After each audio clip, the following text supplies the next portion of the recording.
I would say the perfect example of a man of God is Jesus Christ, right?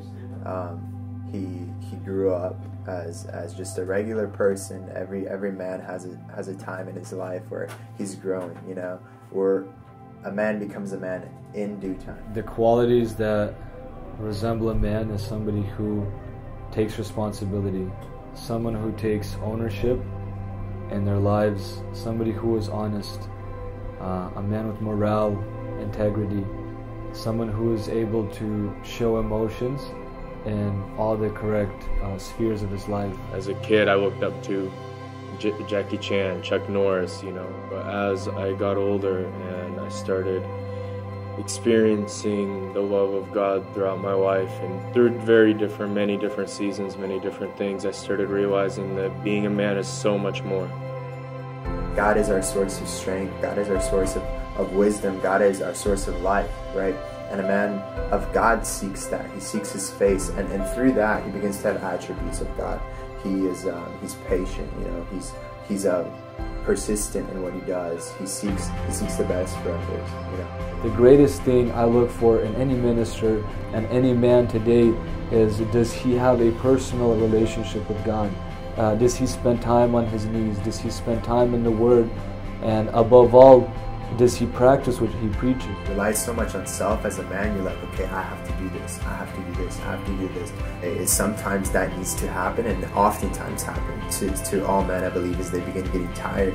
And at that point, it's like you really have to just like breathe and ask God, like, God, I really need you to help me. I need you to lead me. And then God comes in and he does begin to lead.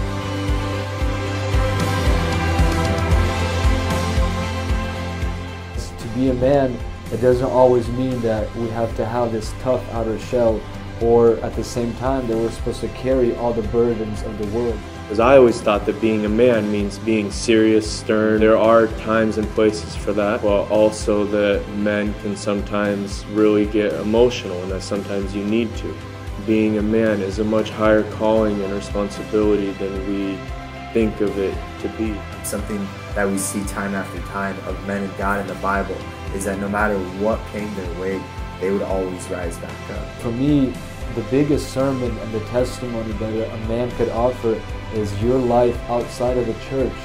Your life from when the pulpit is done, from when the testimony is done. How do you interact with people? Do you show that compassion? Do you show that love? Do you take the time to invest into other people?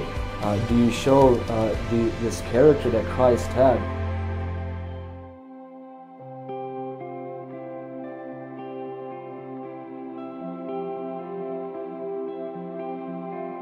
Friends, we invite you to God Will Provide Missionary School.